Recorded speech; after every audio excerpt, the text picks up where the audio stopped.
In this exercise, we are going to recreate the calculator that we created in the last chapter. So we will start out by creating some variables first for scanner object, and if we remember, we had problems scanning numbers into our program. So we need scanner object for each number. So we are going to create two scanner objects for numbers, and also an scanner object for operator. Here scanner input op is equal to new scanner system.in. Then we need a couple of variables. We are going to create two variables, num1 and num2, and an operator variable string op. That's all we need. So the strategy behind this program is to have the calculator run all the time, and then we switch it off by pressing Ctrl C. So to close the program, we begin by writing the while true loop that's going to run all the time when we prompt the user to enter the first number. I'm gonna make these the very basic prompts.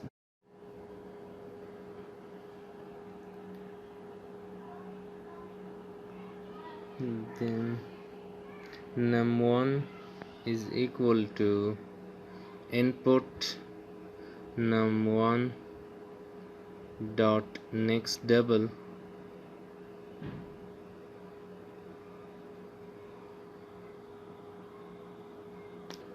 then prompt them for the second number, print second number,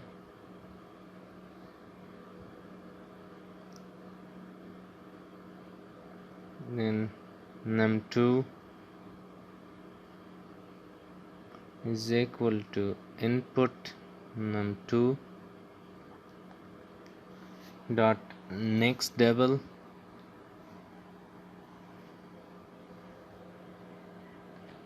and then prompt them for the operator system dot out dot print operator,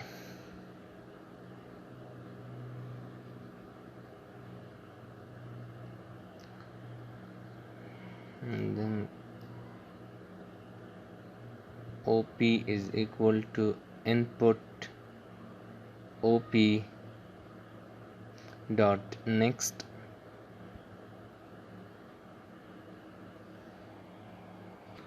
Now we are ready to write the series of if-else-if statements. If op dot equals plus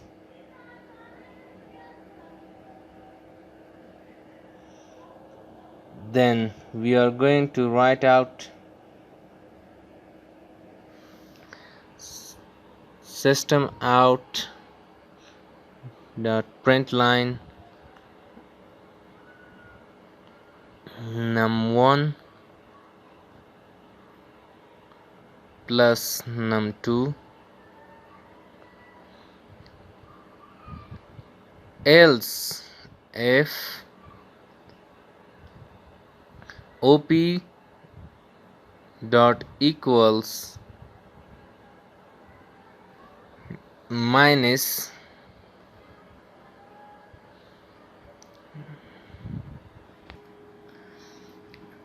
let's copy this and just change the operator.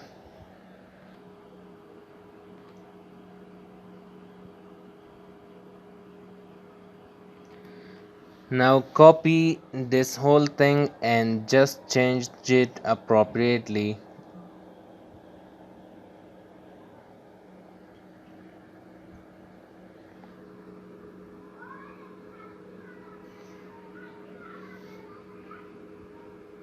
Change this to asterisk, this also, this to division, This also. And then finally, to save little time, we won't do any error checking. So as soon that use is going to enter the correct operator, and if not, then it is going to kind of spin around crazy, and then it will write itself. We will try to see what happens. So let's run the program.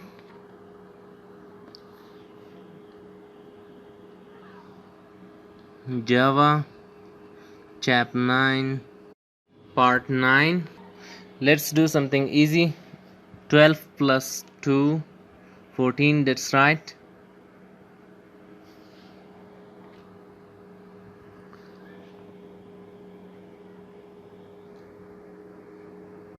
Two 2.24 3.12 minus, that will be a negative number, that's right.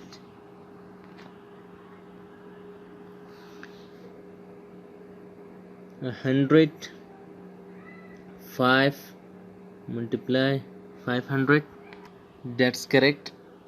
Then 23 by 3 divide right here. Now let's try odd operator. 23 12, and let's do this caret symbol. Just comes back and doesn't know what to do with that, so just bounce it out of the F's and prompt for the first number again. Then we want to quit, just press Ctrl C and the program stops. So that is another example where looping gives us a lot of power in the programming, because now we have a calculator that pretty much runs continuously unless we press Ctrl C to stop.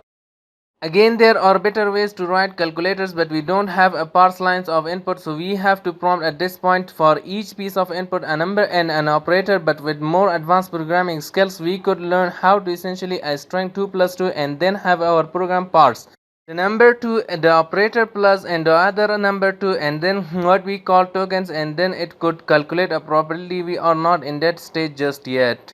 So that wraps up this chapter on looping, and in the next chapter we will learn methods.